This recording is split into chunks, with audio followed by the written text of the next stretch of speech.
Quand tu cherches à libérer l'entrepreneur, d'abord, tu cherches vraiment à déléguer les tâches, à déléguer les responsabilités et enfin, déléguer les décisions. Pour faire croître son entreprise, il s'agit avant tout de libérer l'entrepreneur qui gagne du temps, qui reprenne du temps pour que ce temps, il puisse le réinvestir dans des activités et des projets de croissance pour la boîte.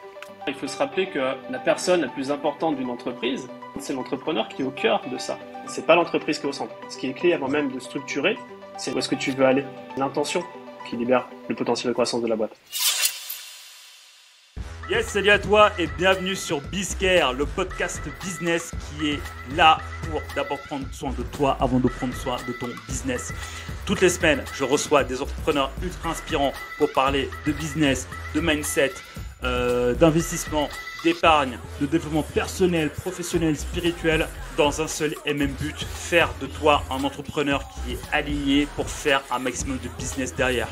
Tous les entrepreneurs qui sont là se sont promis une chose, de te donner un maximum de valeur, un maximum de pépites, de te donner les 20% de bonnes actions qui vont te permettre d'avoir 80% de résultats. Sans plus tarder, je te dis rendez-vous à ton épisode. Allez, à tout de suite. Hello, salut, salam, shalom à tous. Bienvenue sur Bizcare, le podcast qui s'occupe de toi avant de s'occuper de ton business. Aujourd'hui, j'accueille un poids lourd de l'entrepreneuriat français, les amis. Et quand je dis poids lourd, c'est... Il va vous donner des tips, il va vous donner plein de tips. Aujourd'hui, je reçois Monsieur Squared. Que dis-je? Je reçois son éminence, Monsieur Romain Collignon. Salut Romain. Salut Bilker, mais c'est une intro, on se croirait au Stade de France. Bah, c'est le but, tu vois, c'est le but. Franchement, il me manque juste, tu vois, les basses, mon micro et tout, tu vois. Dire tout ce que t'as fait avant, tous les millions que t'as fait avant, et tu vois, avec des pom-pom girls, tu vois, qui viennent te mettre bien. Et après, on y va. Mais t'inquiète pas, je pense que ce sera le numéro 2 de Bizcare. Comment ça va? Eh ben, écoute, ça va bien. Ravi d'échanger avec toi, ravi de pouvoir partager, comme tu l'as dit, un max de tips à ton audience. Et je sais que quand on est en ta compagnie, il y a de l'énergie et puis il y a des super échanges qui ressortent. Donc j'ai hâte. Ah bah c'est ce qu'on s'est dit hier, tu vois. Moi, je veux passer un bon moment, je veux rigoler. Et donc du coup, aujourd'hui, on va rigoler tout en bossant fort. Donc Romain, alors aujourd'hui, ensemble, on va parler en fait d'un gros pain, d'une grosse douleur des entrepreneurs qui commencent en fait à faire, à bien avancer leur business. C'est comment se structurer et comment avoir plus de temps, tu vois. Donc du coup, ce que je te propose, bah du coup, c'est de te présenter, de nous dire un peu ton histoire. Parce que voilà, je t'ai présenté comme une éminence, tu vois, mais je pense que le mieux serait que toi tu dises pourquoi tu es une éminence. Voilà, te présenter, que tu me dises un peu ton histoire et qu'on décline, tu vois, petit à petit vers le sujet du jour qui est la structuration et le temps. Romain, open mic, c'est à toi. Écoute, merci franchement, Bilker, la pression quand tu commences avec éminence. Donc je vais essayer de rester le plus humble possible. Donc, je suis Romain Collignon et je suis le fondateur de Squared. Squared, donc c'est le carré au carré en anglais. Et c'est un accélérateur d'entrepreneurs que j'ai fondé en 2016, donc ça fait maintenant quelques années. Et je précise bien accélérateur d'entrepreneurs et pas accélérateur d'entreprise. Et c'est là où je vois qu'il y a vraiment un lien avec ce que tu fais avec le podcast Bizcare, c'est que nous, on travaille avant tout avec l'entrepreneur, avec l'humain, avec l'homme, la femme qui est à la tête de son entreprise. Et notre mission, c'est vraiment de les accompagner à devenir des chefs d'entreprise qui sont libres et épanouis. Et derrière ça, c'est qu'ils kiffent, juste qu'ils soient heureux avec leur entreprise. Et tout en accélérant durablement leurs résultats, quoi. Et on le fait via deux choses. On le fait, comme tu l'as dit, via la structure. Et on le fait aussi beaucoup à travers l'échange entre pairs, notamment à travers des masterminds. Ok. Écoute, très complet. Mais au final, qu'est-ce qui t'a amené à créer ça? Tu vois, parce qu'en fait, nous, en tout cas sur Bizcare, on aime bien voir les motivations de l'entrepreneur à créer ce qu'il a fait aujourd'hui, tu vois, et à apporter plus de valeur. Mais toi, de par ton histoire, tu vois, de par ce que tu as réalisé avant, pourquoi tu t'es dit un moment, pourquoi tu te levais un matin, tu t'es dit, tiens, si je crée un accélérateur d'entrepreneur, qu'est-ce qui s'est passé avant? On va répéter l'histoire. C'est là où je peux dérouler sur 2 heures de podcast ou rester succinct, donc tu me diras jusqu'où je vais. Mais pas, je vais te cadrer. Ça marche. Tu vois, ça va être carré, tu vois. Voilà, exactement. Exactement. Et je vais te squared, tu vois. Et hop là. Ça va tomber dans le langage courant, tu vas voir. Écoute, l'histoire, elle commence, tu veux, l'histoire entrepreneuriale, elle commence en 2008. Donc, ça fait 15 ans. Et 2008, il y a 15 ans, dans le domaine du web notamment, c'est la préhistoire. Je sais pas si Bill Carr était né, si je pense quand même, mais bon, tu vois, Alors, ouais, j'étais encore étudiant. Tu vois, j'étais pas encore t'étais encore entrepreneur, mais étudiant. j'étais en Ouais. train de marcher petit à petit. Et tu vois, il y avait tout ce monde-là en ligne qui commençait à émerger sur comment devenir libre avec son blog, comment tu vois, vivre de son expertise. C'était vraiment l'époque des pionniers. Il y avait pas tu vois, Facebook Ads, il y a pas toute cette acquisition. Donc on était quelques pionniers. Je regardais ça de loin. Et à l'époque, j'étais salarié et je bloguais. Figure-toi, je bloguais sur un sujet qui est le Human Mhm. Beatbox. C'est une de mes grandes passions, c'est de faire de Ok. la musique avec sa bouche. Et si tu veux, j'ai lancé un blog là-dessus, une activité là-dessus, entre 2008 et 2011. Ça n'a pas marché, rapidement parce qu'il n'y a pas de marché autour de ce domaine-là. Entre 2011 et 2015, j'ai lancé une autre activité autour du non-verbal, du décodage du non-verbal. C'est ma première activité en ligne qui a fonctionné et c'est là où j'ai appris tous les systèmes de vente possibles et imaginables, du lancement orchestré au webinaire, etc. Et au final, j'ai commencé à me développer, tu vois, là je te résume 8 années en 8 secondes, quand même. Mais c'est là où j'ai développé un Une seconde super par année, réseau c'est pas mal. d'entrepreneurs. Ouais, Mhm. bah, c'est pas mal. Mais c'est là où j'ai développé un super réseau d'entrepreneurs dans l'industrie en ligne qui avaient les mêmes problématiques de structuration marketing, vente, d'équipe, etc. Et que j'ai commencé à rassembler et avec qui j'ai commencé à partager, si tu veux, mon expertise et expérience acquise. Et puis je pense que le fait que je sois ingénieur de formation, tu vois, le cerveau carré, ça aide aussi quand on est entrepreneur à faire les choses bien carrées pour que ça dure. Et donc voilà, j'ai développé ce réseau d'entrepreneurs jusqu'à arriver à la période de 2015-2016, là où finalement Squared est né. L'activité de Squared, le nom n'existait pas encore. Où finalement je me suis rendu compte que en pouvant accompagner d'autres entrepreneurs à faire la même chose que ce que j'avais pu faire à titre personnel dans les années qui précédaient, eh bien on pouvait à la fois les aider à développer leur business, mais pas développer leur business forcément à travers de la croissance de chiffres purs et durs, mais développer le business en libérant l'entrepreneur de toutes les tâches et les responsabilités qui lui incombent, parce que c'est une croyance que j'ai depuis toujours et qui de plus en plus s'accentue, c'est que pour faire croître son entreprise, il s'agit avant tout de libérer l'entrepreneur, qu'il gagne du temps, qu'il reprenne du temps, pour que ce temps il puisse le Mhm. réinvestir dans des activités et des projets de croissance pour la boîte. Ok, hyper intéressant. Hyper intéressant. Mais du coup, justement, bah, on va s'accrocher à ce que tu viens de dire. Parce qu'en fait, tu as dit quelque chose qui m'a un peu fait switch. Et je pense qu'il va aussi, enfin, qui est contre-intuitif, tu vois, des personnes qui commencent à se développer dans l'entreprise. Tu as dit développer son business en libérant l'entrepreneur, tu vois. Donc, tu as parlé de libérer du temps, tu as parlé de se structurer. Et justement, tu vois, de manière concrète, allez, on va prendre l'exemple d'un entrepreneur qui fait entre 5 et 10K par mois, tu vois, donc du coup qui fait ses 100, 500, 100K annuels, tu vois. Donc vraiment, tu vois, l'entrepreneur qui commence à avoir, tu vois, des revenus assez récurrents qui rentrent, tu vois, sa croyance principale, c'est quoi? C'est, bah, pour faire plus, il faut que je fasse plus, il faut que je travaille plus, ou bien il faut que je fasse plus de ce qui fonctionne, tu vois. Et là, tu as parlé d'un mot qui est hyper important pour moi, qui est la liberté, tu vois. Comment tu peux libérer les gens à faire plus, tu vois, quand on commence, voilà, quand on commence à avoir une activité qui tourne autour de, enfin, entre 5 et 10K, de manière concrète. Alors tu dis libérer pour faire plus, ça peut être aussi libérer pour faire moins. C'est encore mieux. Ah, ok, Libérer pour faire moins pour faire intéressant, plus.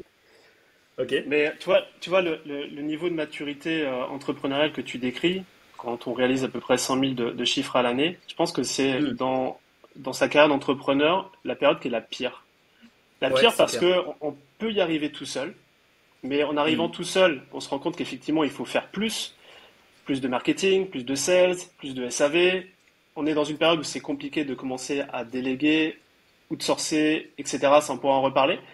Mais c'est aussi un shift qui est hyper important parce que le réflexe d'un entrepreneur qui est à ce stade-là, c'est de tirer sur la corde, c'est de faire plus de ce qu'il a déjà fait. Hmm. Et en fait, il y a un moment donné où il y a un switch de mindset hyper important à avoir, de se dire que, ok, je suis arrivé jusqu'ici tout seul, mais dans tous les cas, je pourrais pas doubler, voire même euh, faire un tout petit peu plus en faisant la même chose. Et c'est là où finalement, bah, le chiffre de faire plus, travailler plus, ça marche plus. C'est comment Hmm. je peux faire moins pour faire plus. Hmm. Et faire moins pour faire plus, c'est avant tout se libérer du temps. Se libérer du temps de l'entrepreneur. Il faut se rappeler que la personne la plus importante d'une entreprise, voire même la chose la plus importante, c'est l'entrepreneur qui est au cœur de ça. Mhm. Et on peut continuer là-dessus, peut-être que tu as des questions. Mais en tout cas, l'approche que j'ai depuis le début et qu'on partage nous dans nos masterminds, c'est vraiment de se libérer du temps. Libérer du temps que tu Ok. réinvestis sur des projets de croissance. Ok, donc du coup, si je comprends bien, bon, là, j'ai vraiment pris volontairement le premier step d'entrepreneur parce que la majorité des entrepreneurs sont là-dedans, tu vois. Mhm. Donc en fait, là, tu es en train de dire que si on est en train de faire entre 5 et 10K mensuels, enfin, pour faire plus, il faut faire moins. Et pour se faire moins, il faut chercher donc à outsourcer, à déléguer, en gros, à prendre de la hauteur pour se décharger en fait des petites tâches qui en soi n'apportent pas vraiment de valeur ajoutée par rapport à qui on est en tant qu'entrepreneur. Tu mets exactement le doigt dessus, c'est que quand tu es l'homme orchestre de tout, tu as un Hmm. temps qui est défini, et dans ce temps défini, tu vas faire des tâches ou des projets qui ont différentes valeurs ajoutées pour la Hmm. boîte. T'en as Hmm. qui sont de Hmm. l'ordre zéro que tu fais parce que tu l'as toujours fait, Hmm. et en vrai, t'as pas changé d'habitude. Mais t'en as, tu vois, ces tâches, effectivement, comme tu dis, de prise de hauteur, stratégique, de se dire, tiens, est-ce qu'on peut pas lancer une nouvelle offre? Tu vois, c'est ces tâches qui, à la fois, rapportent, enfin, créent de la valeur pour l'entreprise, et cette valeur, elle est monétaire, mais aussi Hmm. qui t'énergisent. Parce que ça, on Hmm. n'en parle Hmm. pas souvent, mais tu vois, le fait de devenir entrepreneur, de devenir libre, finalement, on se rend compte qu'on a recréé une nouvelle prison, sauf que C'est derrière, on clair. n'aura pas le chômage, tu vois. Euh, C'est ça. Pas de retraite non plus. ouais, voilà, donc faut cotiser, Manu, etc. Mais c'est pour toi. ben, en fait, ce qu'on se rend compte, c'est que il y a un moment donné, il faut se libérer du temps de visionnaire, Hmm. d'entrepreneur, etc. Et finalement de se dire tout ce qu'on a pu faire dans le passé. Bah, soit on arrête de le faire, parce que des fois aussi on peut arrêter de faire des trucs, soit on le délègue à des systèmes, à des process, pour plus avoir à y Mhm. penser, soit on le délègue, soit on l'outsource aussi à l'étranger pour pouvoir effectuer ces mêmes tâches, mais si tu veux, à un taux horaire qui est bien inférieur à celui qui serait le tien, celui de l'entrepreneur, qui est, à mon sens, est la personne la mieux payée de l'entreprise. Enfin, en général, c'est pas la personne qui se paye le mieux, mais c'est celle qui devrait être payée le mieux de l'entreprise. Ça c'est clair. Ça c'est bien clair. Non mais hyper intéressant, intéressant. Donc effectivement en fait c'est une approche complètement paradoxale qui casse un peu des croyances. Et bah d'ailleurs tu viens d'en casser une. Syndicat, pour faire plus, faut que tu t'entoures, ou bien faut que tu outsources, ou bien faut que tu délègues pour que tu redeviennes visionnaire de ta boîte, pour lancer de nouvelles offres, pour créer de nouvelles choses et pour créer en fait plus de valeur. Tu vois. Et donc du coup justement, est-ce que tu auras, enfin, aujourd'hui, est-ce que tu as t'as des tips justement à nous donner, tu vois, avant même de rentrer dans un incubateur ou bien de rentrer dans un accélérateur, des choses en fait, de questions ou bien de choses concrètes à mettre en place pour commencer justement à se libérer de tout ça pour prendre, du coup, pour prendre un peu de hauteur. Ouais, complètement. Et, Mm. tu vois, je pense que d'abord, c'est être au clair sur sa vision. Concrètement, il y a deux visions dans les entrepreneurs nous qu'on accompagne. Tu as la vision de je suis arrivé à ce stade-là et je veux aller au stade d'après d'un point de vue business. Mm. Et c'est une vision de Mhm. croissance, c'est très bien.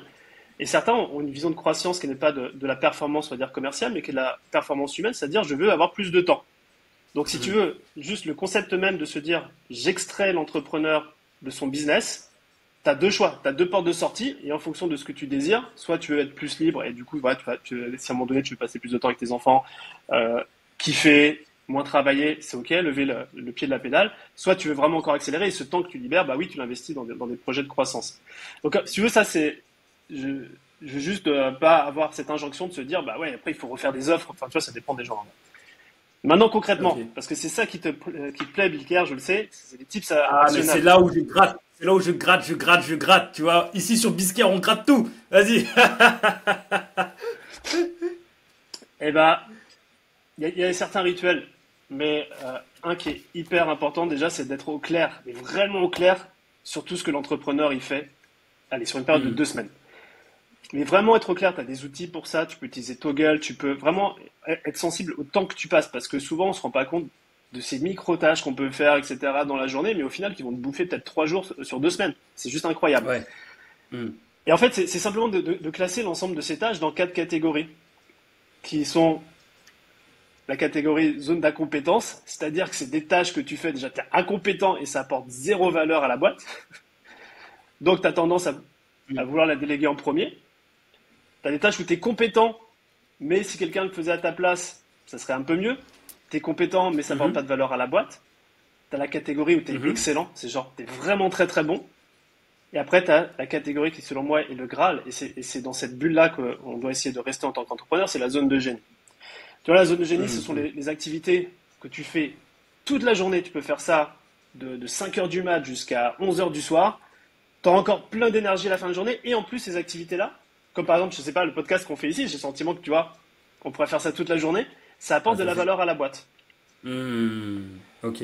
Et donc, en fait, quand tu restreins ton scope d'activité juste sur cette zone-là, zone de génie qui apporte de la valeur à la boîte, et que tu as un système, et ça, je peux te parler du système pour s'assurer de ça, bah, en fait, progressivement, tu t'enlèves ces tâches qui apportent pas de valeur, qui t'enlèvent de l'énergie, pour te concentrer sur les tâches enfin, ce temps, finalement, qui se libère, que tu peux réinvestir dans des tâches et des activités qui font croître la boîte.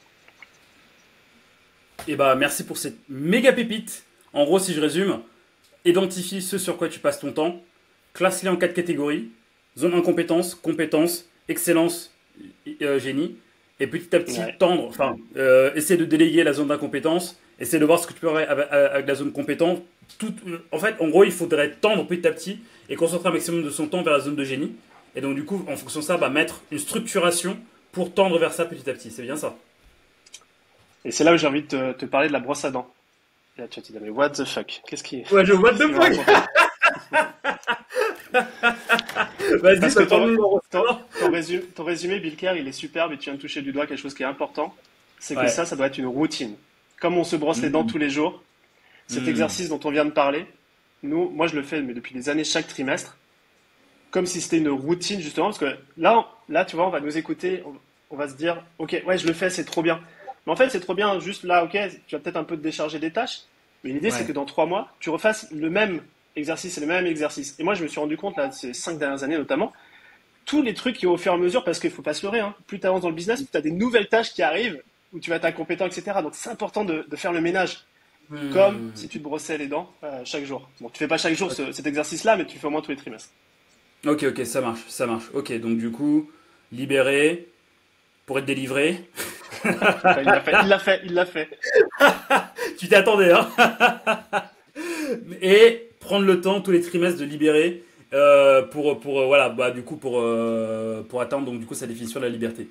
Ok, hyper intéressant. Et bah justement, tu vois, on va tendre petit à petit vers notre sujet, la structure. Donc là, tu nous as donné une première clé de structure. Donc une fois qu'on a mis ça en place, tu vois, une fois qu'on a mis en place toute cette routine,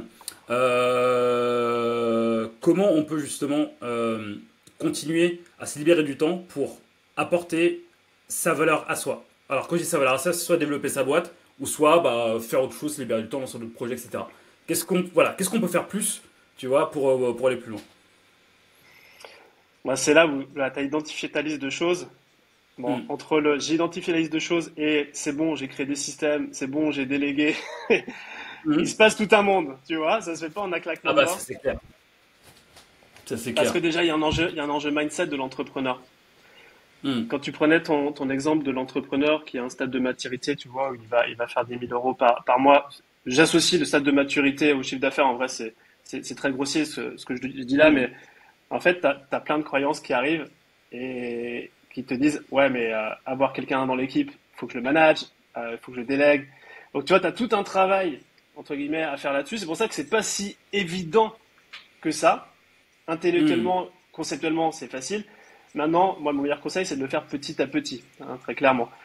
Et en fait, ce qui se passe, c'est que tu vas te rendre compte que dans les tâches, et notamment quand tu es entrepreneur, tu as 3 types, on va dire, de trucs que tu vas déléguer. Et c'est hyper important de comprendre ça, parce que il y a des choses, je vais te les donner, puis après on peut les détailler si tu veux, mais soit tu délègues des tâches, soit tu délègues des responsabilités.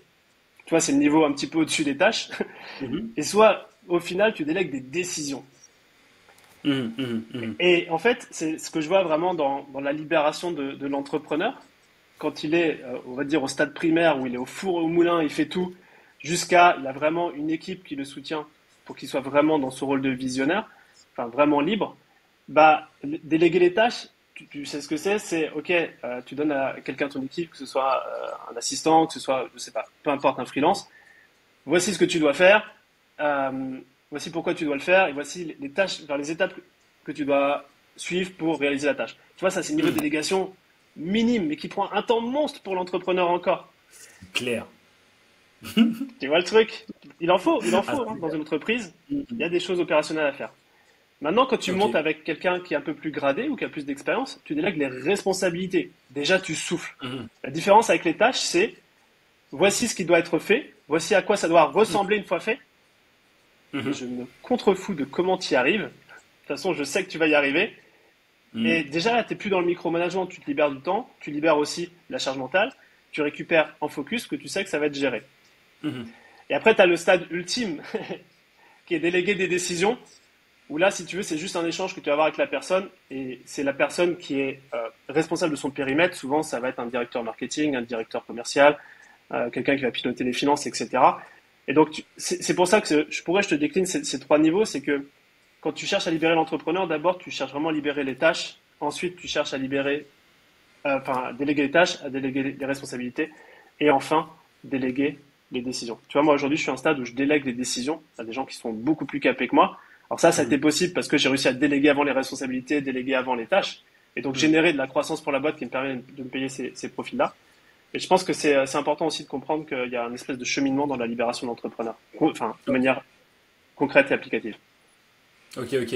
Ok, donc du coup, déléguer les tâches, déléguer les responsabilités, déléguer les décisions, c'est quand même trois étapes que tu as identifiées qui fonctionnent et que tu donnes aussi aux autres entrepreneurs.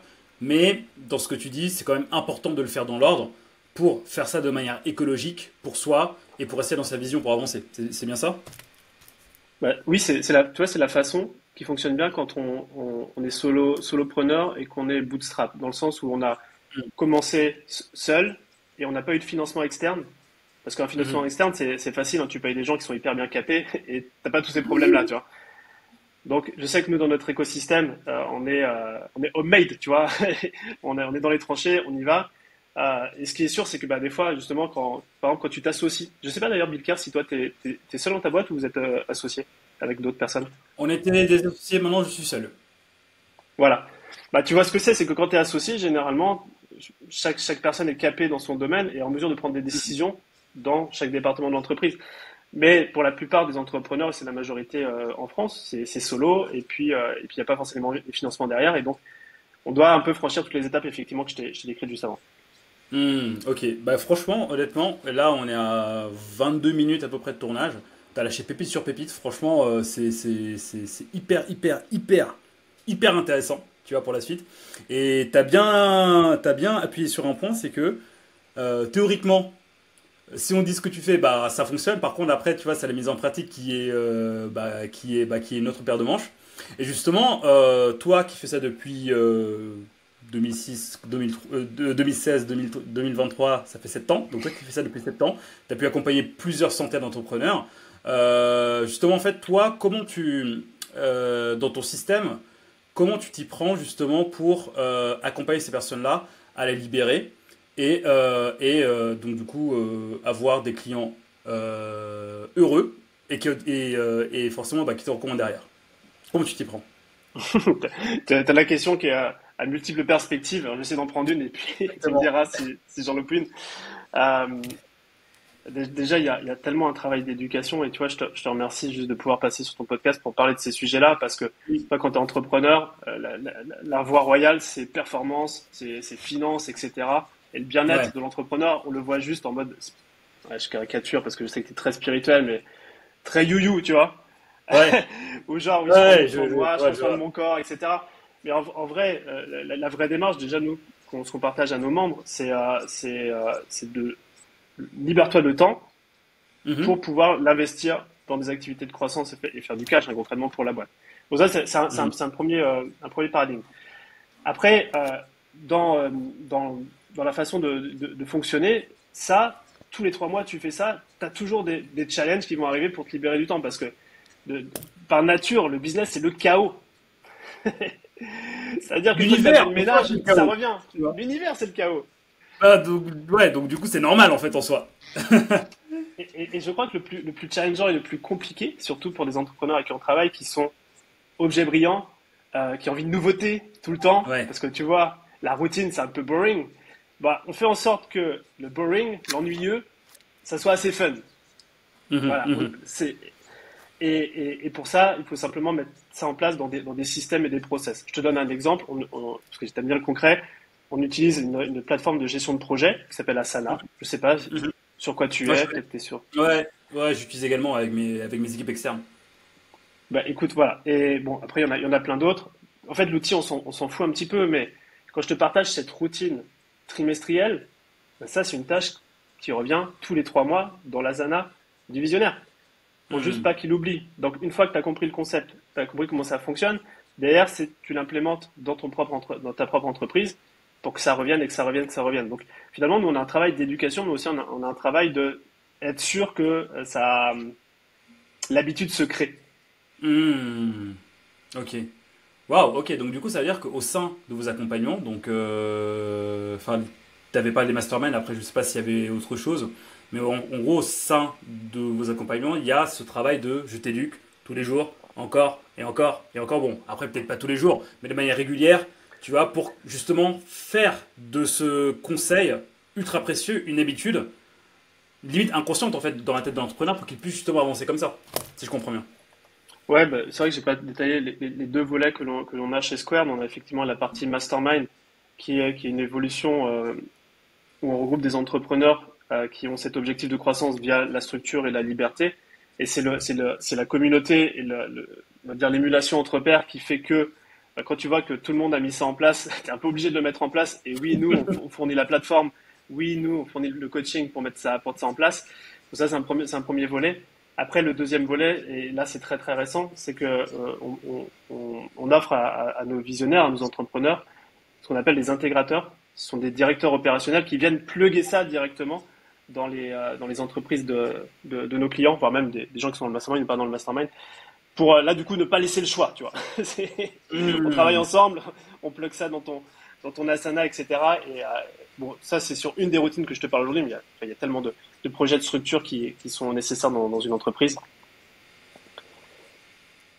Voilà, à un Ok. moment donné, se brosser les dents, on laisse l'entrepreneur se brosser les dents lui-même, tu vois.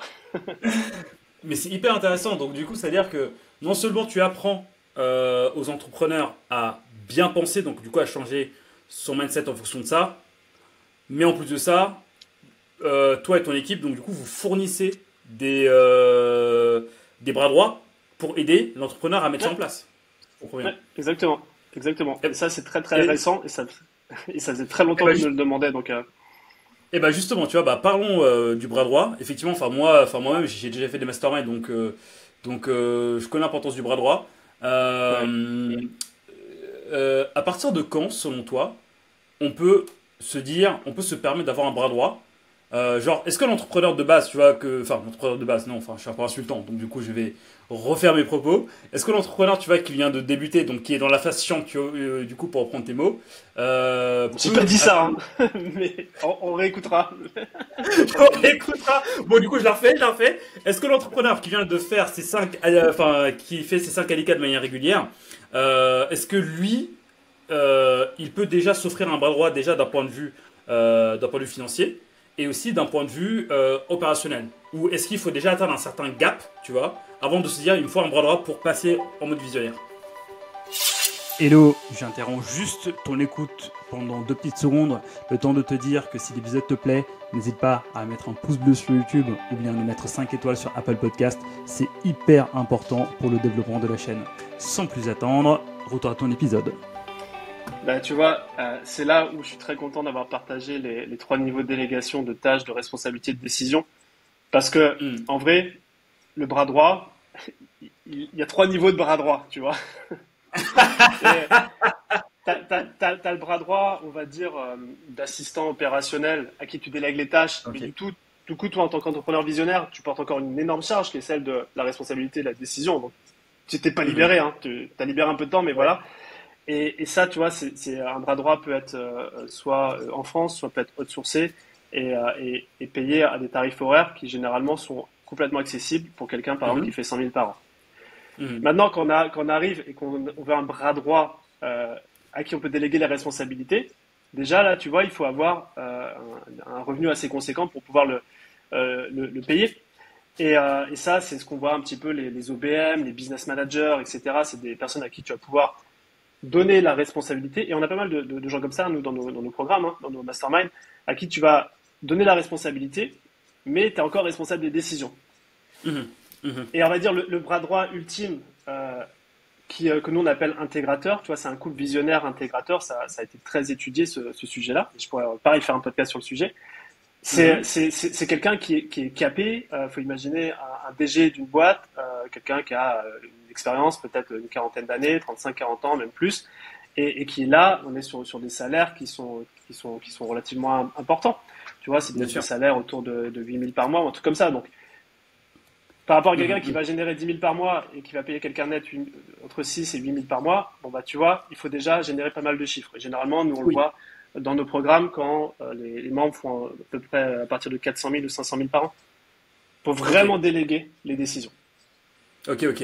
Donc enfin, si on peut donner des échelles, tu fais juste à partir de 100 000 euros par an, donc on va dire de 100 000 à 200 000, là quand je vois si je me trompe, hein, entre 100 Ouais. et 200, avoir un assistant, tu vois, Opérationnel, by giver, exactement à qui tu peux déléguer les tâches. ok, ok, entre 200 et on va dire 450, 500, avoir l'intermédiaire, donc du coup quelqu'un à qui on donne la responsabilité mais pas les décisions, et au-dessus de Ouais. 500K, pour le coup avoir un DG. Exactement, Celui exactement. qui a montré. Ouais, tout à fait. Ok, Après super. tout dépend du business model. Par exemple, si tu es en e-commerce et que tu fais 500 000 mais que tu investis 450 000, enfin, tu vois, toute Ah bah oui, proportion ouais, gardée, évidemment. bien sûr, bien sûr, bien sûr. Ok, bah ça marche. Oui, oui, bien sûr, bien sûr. Ok, bah écoute, c'est ultra, ultra, ultra concis, ultra clair. Ultra clair. Et donc du coup, vous justement, là pour le coup, enfin, là ce que tu dis, enfin, je pense que ça peut intéresser pas mal d'entrepreneurs parce qu'en fait là, tu parles de me libérer du temps euh, que je peux réinvestir soit dans ma famille, enfin, soit dans mes valeurs ou bien soit pour faire grossir ma boîte. Donc du coup, c'est hyper Bien intéressant. sûr. Moi, personnellement, quelqu'un qui me dit ça au début de mon aventure entrepreneuriale, je te donne du temps, je te libère du temps. Bah moi, j'ai dit, je signe où, tu vois. Donc toi, en fait, concrètement, justement, bah on va venir sur ça. Concrètement, chez Squared, à partir de quand vous prenez les entrepreneurs pour justement en fait bah, les accompagner petit à petit vers ces différents niveaux de libération. Si tu veux, à travers les masterminds notamment, euh, Mhm. les- ça va dépendre beaucoup du niveau de maturité de l'entrepreneur. Donc, l'entrepreneur que tu décrivais tout à l'heure, tu vois, qui fait 100 000 par an, c'est vraiment le niveau minimum, tu vois. Ok. Mhm. Vraiment minimum, minimum. Généralement, à partir de 150 000. Et encore une fois, c'est le niveau de maturité, mindset et tout, donc c'est un peu au cas par cas. Mais bon, quand tu fais ce niveau de chiffre d'affaires, c'est que tu as déjà résolu plein de sujets mindset et qui, du Mhm. coup, lorsque tu rentres dans un mastermind, tu es en mesure de pouvoir aussi prendre le savoir et mettre en place le savoir que l'on partage. Euh,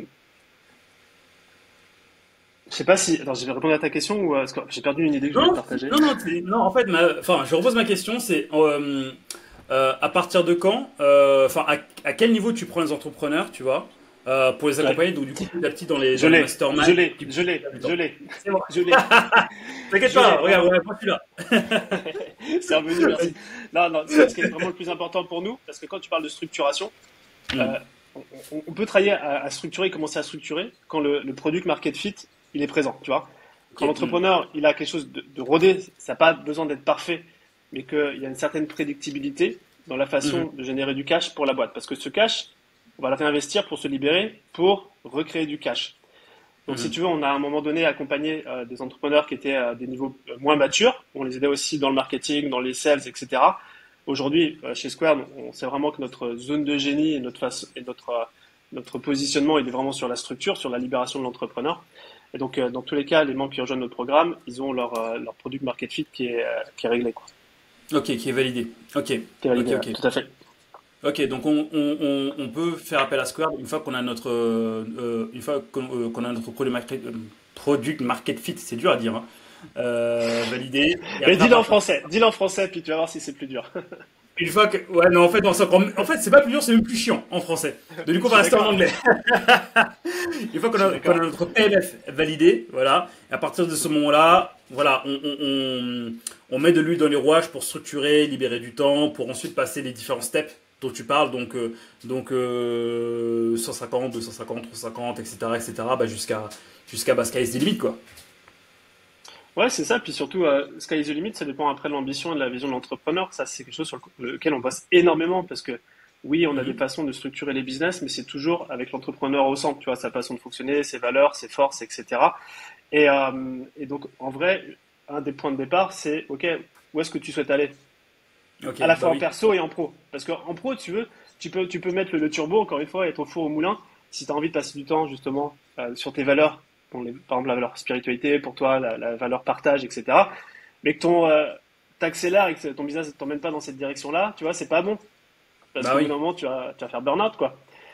Peu importe ce que tu fais. Donc, pour nous, c'est hyper essentiel de comprendre dès le démarrage, justement, quelles sont les valeurs de l'entrepreneur, quelles sont les activités qui le ressourcent, qui lui apportent de l'énergie, qu'est-ce qu'il veut à titre Mhm. perso, et du coup, le pro va venir autour de ça. Et donc, on travaille notamment ce qu'on appelle la vision vivide. Alors, c'est une pure traduction d'un concept américain qui s'appelle Vivid Vision. euh, d'un, d'un- Ah oui, effectivement, c'est copier-coller en changeant de langue. Et ça se dit vivide en français, mais au départ, on Ouais. capte pas forcément le truc. Mais l'idée, c'est de pouvoir dépeindre 3 ans dans le futur, de manière ultra claire, ce qu'est ta vie à titre personnel et aussi ton business au service de ta vie. Et tu vois, faire ce travail-là d'introspection, aucun entrepreneur le fait. Pourtant, ce qui est clé avant Ouais. même de structurer, c'est l'intention. C'est où Mhm. est-ce que tu vas, où est-ce que tu veux aller. Et donc c'est pour ça que dans tout ce que l'on fait, nous, que ce soit à travers l'agence de directeur opérationnel ou à travers les masterminds, bah c'est qu'on soit au clair sur l'entrepreneur. Tu vois, c'est l'entrepreneur qui est au centre. C'est pas l'entreprise qui est au centre. C'est l'entrepreneur, d'où l'accélérateur entrepreneur qui est au centre et qui libère le potentiel de croissance de la boîte. Waouh, bah merci beaucoup pour ces petites pépites. En fait, c'est- en fait, ce qui est cool dans ce qu'on dit, c'est que pour faire plus de business, mets-toi au centre, fais ce que tu kiffes, puis après le business va venir à toi. Mais bien C'est sûr. je- Après, si tu te mets au centre et que tu mets les doigts de pied en éventail sur la plage, pas sûr que le business vienne à toi, tu vois. Vision vivide, le business va venir à moi. En fait, non, ça va Je crois, marcher. que, je crois pas que ça marche, ça, hein. Je sais pas. Apparemment, ça marche, mais moi, j'ai jamais réussi. Bah, je te confirme que ça marche pas, selon ma carte du monde, tu vois. Bah écoute, hyper intéressant maintenant, tu vois, j'aimerais bien qu'on aborde, tu vois, la partie mastermind, tu vois.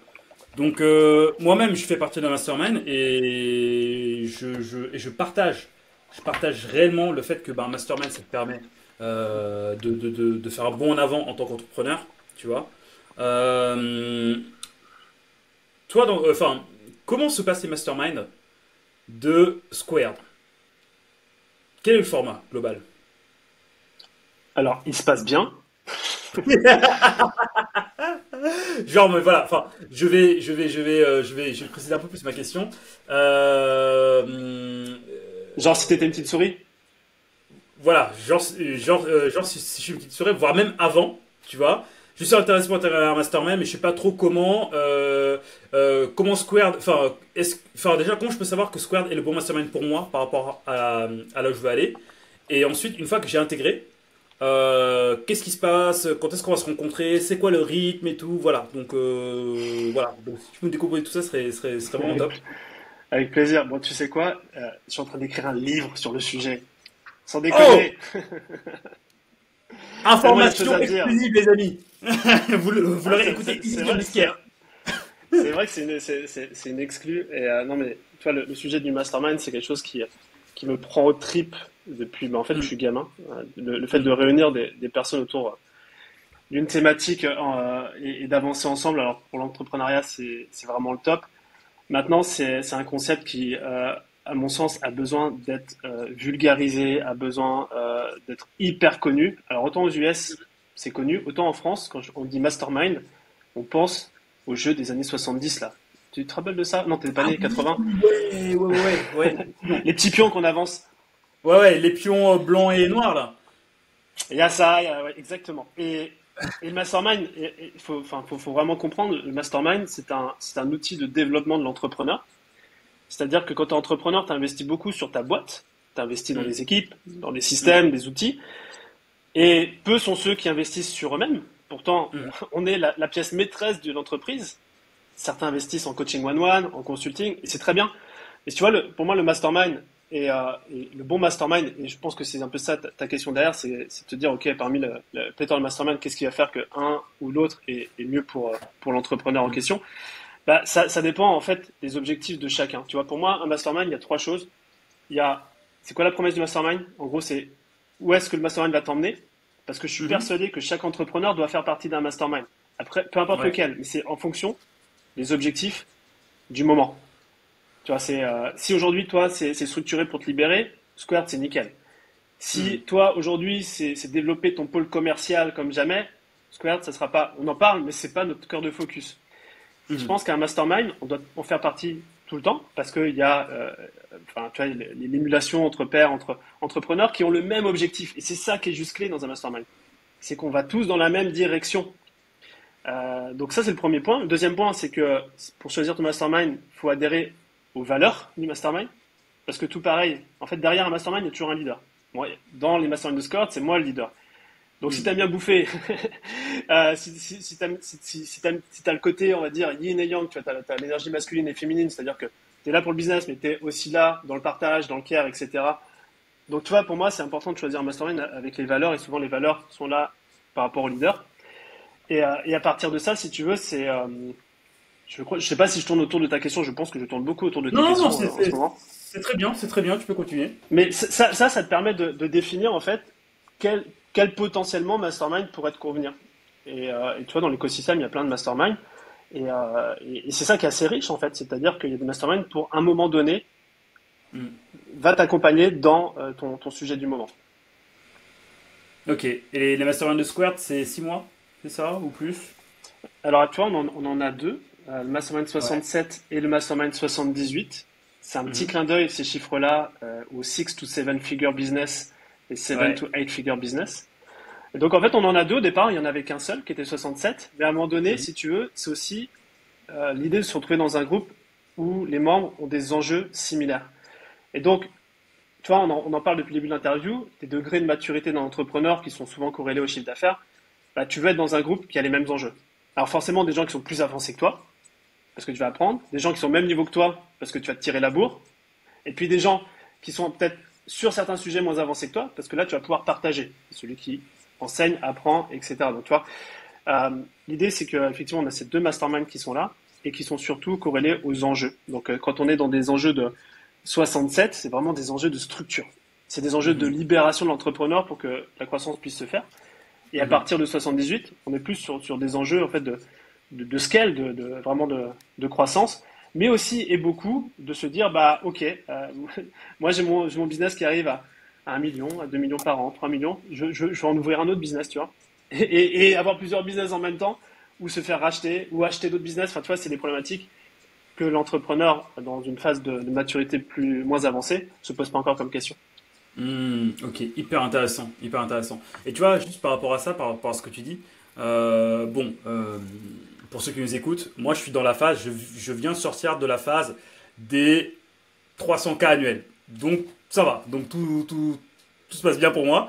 Et en fait, il n'y a pas si longtemps que ça, j'ai écrit un bouquin qui s'appelle Être consultant en chemin vers la liberté, donc du coup qui est juste là. Donc du coup, quand tu as dit je vais écrire mon bouquin, je sais dans quelle réflexion, dans quel mindset tu es, tu vois.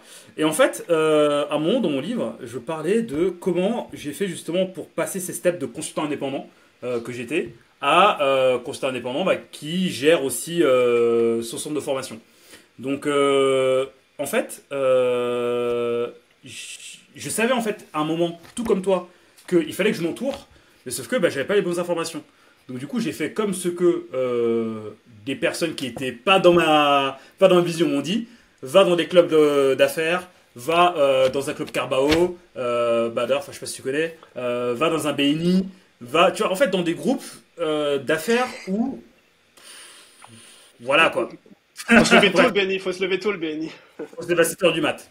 Donc voilà, donc du coup, allez, non même pas, il faut être là-bas à 7h du mat. Ouais, Du c'est coup, on se ça. levait à 5h. Donc voilà, en fait, j'ai testé tout ça. Et en fait, là où justement mon business a commencé à prendre un autre sens, c'est quand justement j'ai intégré mon premier mastermind en 2021. Et depuis, en fait, je vais en intégrer un autre. Et franchement, voilà, en fait, je l'avais mis juste là, dans mon bouquin. Donc ça, c'est une réunion de Mmh. mastermind. Et franchement, à partir du moment où j'ai commencé à intégrer un mastermind, c'est là en fait où mon mindset a commencé à bouger. C'est là en fait où j'ai pris conscience de choses. dont je n'avais pas conscience. Pour moi, en fait, c'était normal de bosser du lundi au vendredi sur des tâches opérationnelles, alors qu'en fait, non, pas du tout. Tu vois, donc du coup, en fait, là, dans tout ce que tu dis, moi, je me retrouve tout à fait parce que je l'ai vécu. C'est là où ton niveau de conscience s'élève. Tu vois, c'est là où eh ben, tu te confrontes à des personnes qui sont passées par là où tu es passé, mais qui sont au step supérieur, tu vois, donc qui sont juste au-dessus, qui peuvent te faire un retour d'expérience, qui peuvent te permettre d'avancer. Et surtout, bah, c'est là où tu vas créer quelque chose qui est aligné à qui tu es et qui va te ramener petit à petit, bah, comme tu dis, dans ta zone de génie. Donc du coup, en fait, dans tout ce que tu dis, dans la libération du temps, dans la structuration, pour moi, en fait, et je te rejoins entièrement, le mastermind, en fait, c'est le meilleur investissement que tu puisses faire en toi pour, bah, du coup, pour que tu puisses grandir et pour que ton business bah, grandisse autour de ce que tu veux faire toi. Donc, je valide entièrement ce que tu dis, Romain. C'est cool. Merci, Bilker. Tu vois, là, tu mentionnes des trucs que j'aurais pu dire, mais effectivement, tu es inspiré, tu es mentoré, Mm. tu es coaché, tu vois. Et en vrai, pour moi, c'est le all-in-one, tu vois. C'est l'iPhone qui fait. T'as plus besoin de MP3, t'as plus besoin. Tu vois, ça fait tout au même endroit.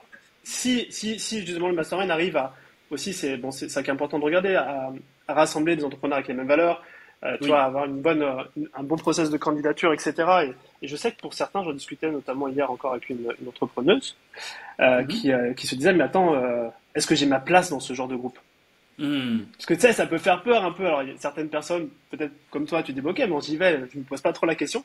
Puis d'autres se disent, je n'ose pas aller dans ce genre de cercle, enfin, tu vois, qui sont, il faut le dire, assez confidentiels. Les C'est vrai. échanges, qu'ils soient en ligne ou qu'ils soient pendant des rencontres présentielles, il y a un niveau de confidentialité extrême parce qu'on veut que chacun puisse partager avec vulnérabilité. Bien sûr. Et ça reste toujours entre nous. Mais du coup, aussi, bah, on peut se dire, tiens, c'est pas pour moi, mais en vrai, j'invite chacun et chacune à explorer rejoindre un mastermind parce que derrière, il y a effectivement toute la valeur que tu as décrite qui importe pour l'entrepreneur. Ouais, et ce, peu importe votre niveau de maturité, comme on disait jusqu'à présent. Exactement, exactement. C'est juste de trouver le bon groupe pour ces enjeux du moment. Ok, bah c'est top. Romain, on va s'approcher tranquillement de la fin de notre interview. Franchement, honnêtement, j'ai passé un super moment. T'as réussi en fait à mettre des mots sur des choses qui étaient normales pour moi, mais en fait non, c'est pas normal, tu vois. Donc libération, donc tu vois, donc la structure, la libération, tout ça, tout ça. On a parlé en fait bah, de l'entrepreneur qui commence justement à se poser ces questions-là pour voir comment il peut aller plus loin. Donc hyper intéressant. Merci pour tes réponses qui sont hyper pertinentes. Maintenant, Romain, où est-ce qu'on peut te retrouver? Si on va aller Je plus crois que tu loin. allais dire passons aux choses sérieuses. Bah, en soi, oui, c'est ça. Pas sur chose sérieuse. Où est-ce qu'on peut te retrouver? Enfin, voilà, si jamais on va avoir plus d'informations sur ce que tu fais, sur ta mastermind et tout, voire même pour échanger même tranquillement avec toi, comment ça se passe? Où est-ce qu'on te retrouve? Ouais, avec plaisir. Il y a deux, il y a deux endroits sur Internet où on peut me retrouver. Sur les internets.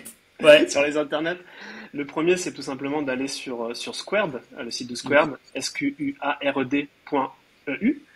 Mhm. Et là, en fait, il y a toute la description des programmes et puis les réseaux sociaux, etc. Après, moi, j'adore aussi le podcast. Tu sais, j'ai un podcast qui s'appelle Structure pour le coup, Ouais. et sur lequel, de plus en plus, on partage nous avec notre équipe ce qu'on fait en interne. Tu vois, à Ok. travers des discussions, etc. Et je sais que ça plaît beaucoup. Donc, si vous voulez jeter aussi un œil à ce qu'on fait nous en interne, à travers des discussions avec des gens de l'équipe, et ben, on est en train de bien accélérer là-dessus. On adore partager ça, donc Cool. ça peut être un bon endroit pour mieux se connaître. Voilà. Square.eu, les amis, et podcast Structure. structure. Structured. Voilà. Pour être sûr d'avoir de bien faire les choses. Romain, franchement, merci beaucoup pour l'ensemble de ces pépites et pour ta présence. Hyper cool de t'avoir. Maintenant, les deux dernières questions que je pose quand on clôture un podcast. Le premier, quelles sont les trois ressources que tu nous recommandes de consulter lorsqu'on veut structurer son temps, et enfin lorsqu'on veut structurer son entreprise et aussi se libérer du temps? Ok, Ça peut être allez. des livres, ce que tu veux. Des Ouais, ouais, podcasts. je vais les prendre à la volée. Donc, de toute façon, ceux qui viennent en tête Ouais, le plus naturellement, c'est les meilleurs, hein, on est d'accord? ouais, c'est vrai. C'est vrai, c'est vrai.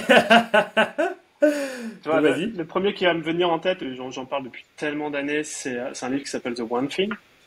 Ouais. Parce que quand on parle de structuration, structurer un joyeux bordel, bah, c'est pas ouf. Par contre, Mhm. structurer quelque chose de simple, sur lequel tu vois, on a vraiment écrémé ce joyeux bordel, c'est beaucoup plus efficace. Nous, c'est une de nos valeurs cœur, c'est la simplicité comme ultime sophistication. Et il y a un livre génial autour de ça, c'est The One Thing. Si on va aller dans la structuration, je pense que c'était traduit en français d'ailleurs, hein. J'ai un autre bouquin et qui pour moi a été assez game changer sur la structuration qui s'appelle Traction. Donc là, c'est en anglais par contre. Je suis pas sûr qu'on l'ait en français.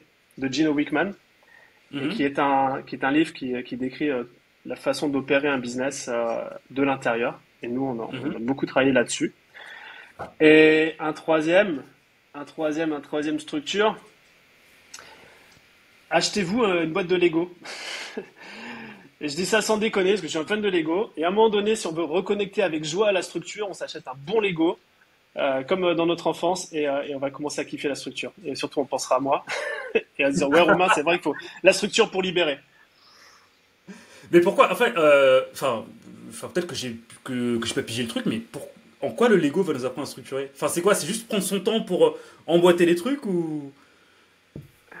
Alors, soit c'est une vanne que tu as pris au premier degré. Alors, je l'ai pris au premier degré de ouf, tu vois. En fait, j'étais là et tout. Ok, d'accord, one thing. Ok, d'accord. Ensuite, ensuite traction. Ok. Après, le mode de Lego. Donc, du coup, forcément, tu vois, moi, j'ai fait rupture de pattern. Je fais quoi? De quoi tu parles? Ceci étant dit, après, ça me concerne aussi, c'est que tu vois, d'avoir ces moments de rien. Moi, je sais que le Lego, je sors ça, je pense à rien, je m'écoute des podcasts. Ouais, c'est un peu mon activité de méditation, etc. Donc, je pense que peut-être s'il y a un enseignement, c'est aussi quand on se libère du temps, c'est d'avoir ces temps off où on ne pense à rien, on est dans le focus, on est dans voilà, pour mettre quelque chose d'un peu rationnel à cette vanne qui n'en était pas une au final. Et tu vois, justement, tu vois, là, tu m'as tendu la perche, donc du coup, je la récupère. Les moments off, c'est là où il peut se passer des choses de dingue. Si en fait là, je viens de terminer un bootcamp SEO sur lequel j'ai eu 100% de réussite et 70% des personnes qui étaient là ont eu des clients à la fin du parcours, tu vois. J'aurais passé de 0 à j'ai un client à la fin, donc 0 to 1, juste exceptionnel, tu vois. Tu sais quand j'ai eu l'idée? Ouais, la douche? C'est pas la douche, je suis curieux. Ah là, c'est possible, c'est pas la douche, tu vois. Moi, j'habite en campagne, tu vois. Et moi, ma zone de méditation, c'est mon jardin. Tu vois, donc du coup, j'étais là et tout, en train d'arroser mes plantes et tout, tac. Après, je me dis, mais attends, moi, je suis consultant, ça marche bien, j'adore partager. Mes clients me disent que j'adore partager, mes clients raffolent de mes formations. Et si je partageais ça à d'autres personnes pour qu'ils puissent se libérer aussi? Tu vois, je balance un truc comme ça dans ma mastermind, je dis, hé, les gens, je vais balancer un truc, je vais envoyer un truc. Est-ce que, voilà, mais aujourd'hui, du coup, j'ai pas d'acquisition, est-ce que les gens veulent m'aider? Ouais, ok, d'accord. Il y en a 2 ou 3 qui ont envoyé des mails à leur base. J'ai fait un petit webinaire rapidos. J'ai eu 10 personnes. Je me dis, ok, on va y aller. Donc, du coup, on a délivré. Moi, je suis dans ma zone de génie, tu vois, quand je forme des gens. Et à la fin, 7 personnes sur 10 avaient des clients. Je fais, waouh! Je tiens un truc. Je pense que je tiens un truc fort. Donc, du coup, effectivement, tout ça pour dire que les meilleures idées. Et là, pour le coup, je te rejoins. Si on veut avancer sur son business, il faut avoir ces temps off où on fait carrément autre chose, on laisse le subconscient décanter. Et là, on peut avoir des choses qui peuvent vraiment être game changer dans le business. Exactement. Et là, ça fait une belle boucle sur la structure, tu vois, sur la libération de l'entrepreneur et la libération de l'esprit. Allez, hop là, franchement, tu vois, là, tu as fait un mic drop. Je peux pas rajouter les choses. Là, on est obligé de terminer. Merci Romain. Qu'est-ce que je peux te souhaiter maintenant? Allez, un joyeux anniversaire, c'est bientôt mes 40 ans. Waouh! Alors, au moment de tourner, on est le 6 septembre. C'est quand? Il y a encore quelques mois, mais on se prépare déjà. Ok. On se prépare à franchir ce cap. On va passer les 30 en zone de turbulence. Exact. Ok, écoute, en off, tu vas me dire la date de ton anniversaire. Et comme ça, je te le souhaiterai le jour J. Je ne le fais pas avant parce que je suis superstitieux et ça peut te porter malheur. Donc voilà, tu me dis quand c'est et le jour J, je te souhaiterai joyeux anniversaire comme promis. Ça me marche, Vilka. Romain, merci beaucoup pour ta dispo, merci beaucoup pour tes pépites. Et merci beaucoup de nous avoir aidés à sortir du guidon pour mettre la clarté dans le business. Et on te retrouve sur Squared. Sur squared.eu ainsi que sur Structured, sur Apple Podcast, YouTube et toutes les plateformes de podcast. Ciao Vilka. Merci. Bisous Romain. Je te dis à très bientôt. Ciao ciao.